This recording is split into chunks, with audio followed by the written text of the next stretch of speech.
Happy New Year everyone. So, first tag for 2018, continuing our tag challenge.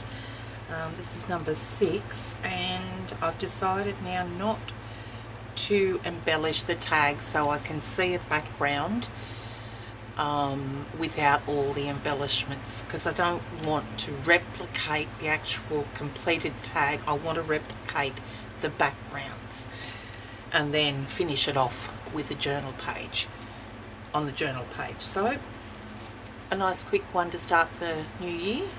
Here we go with tag number 6. I'm just using some white paint here. It was left over from the journal page and I did this one back to front. So instead of creating the tag and then the journal page, I created the journal page first.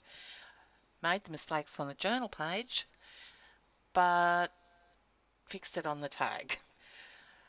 So I might do another journal page based on this gel medium transfer before the next tag challenge. So I'm just taking some background stamps from the Bitty Grunge set by Tim Holtz and Stampers Anonymous, and I'm inking it up with some rich cocoa Memento ink and some coffee archival ink, and now adding some paints to it, all in the shades of brown. But when I do this, it actually covers up a lot of the stamping, so I have to redo that. So I'm using the darker shade first around the edges, and then I'll use a lighter shade of the brown next, and then a creamy colour.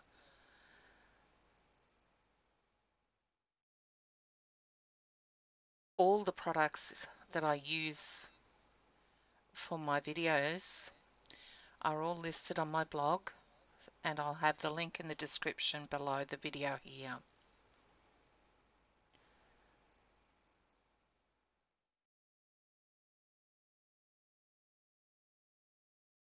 So this technique is the image transfer technique. I've only ever used it using a fluid matte medium and a couple of different gel mediums. So in this one I'm using a golden regular gel medium, so I'm going to have another go at some different mediums. So I'm using espresso truffle Memento ink. It's a lot darker than the rich cocoa that I originally used, and now I'm using the rich cocoa for the different stamp on the inside. It's just to give it some interest, that's all, the stamping, apart from just having the paint. Now I'm taking an old book page and ripping some strips off it, and these are the ones I'm going to apply the image transfer with.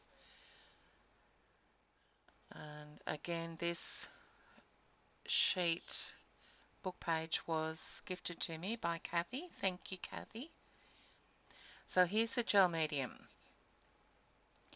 Now if you watch the video after this, it will be published probably the day after this one. I added too much gel medium, and it's very important not to get any gel medium on top of the paper, because once you do that, it's going to prevent you from removing that top layer of paper. So now I'm burnishing that really well, so that the paper really adheres to that gel medium, and it's a good thing to let it dry, the gel medium. And here I start just taking off the paper dry, but I end up using a wet baby wipe, dipping my fingers in the baby wipe, but I end up then just dipping it into my jar of water, because the medium's not that thick and it's dried completely.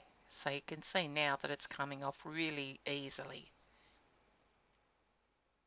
and obviously the text is going to be back to front, but hopefully it's just part of the background and it's just a bit of interest. So there it is there, and I thought it needed to be, well, I needed the text to not be so floating.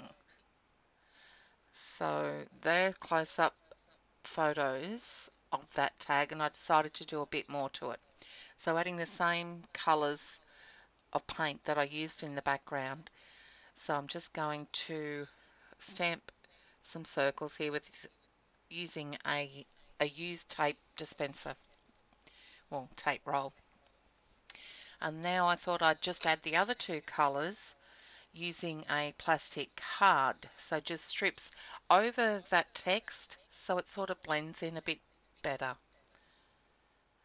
And then that's all I do to it. So the brown sugar and then the darker one, which is just the brown. And that's the background. Now I've decided this time not to embellish the tag. I'm going to leave it as is. The journal page will have that background plus the completed focal image, completed page. So, all right, if you want to join us, head on over to our Facebook Art Journal Techniques page. The link is in the description below. And we've already done 5.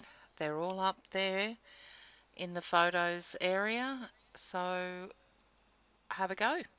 And I'll be back with the journal page. Bye.